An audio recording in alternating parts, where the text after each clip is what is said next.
Желтая пеструшка — мелкий зверек семейства хомяковых. Длина 22 см, хвост короткий 3 см, шерсть песчаного или светло-бурого цвета.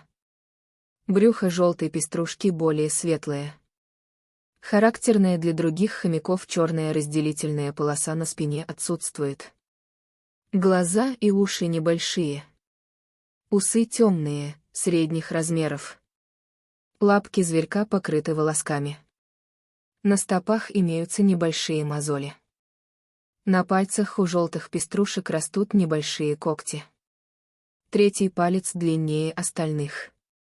Основной же ареал обитания зверька приходится на северо-западную часть Китая. Желтая пеструшка живет колониальными поселениями в норах. Наиболее активна она в первой половине дня, когда выходит за пищей.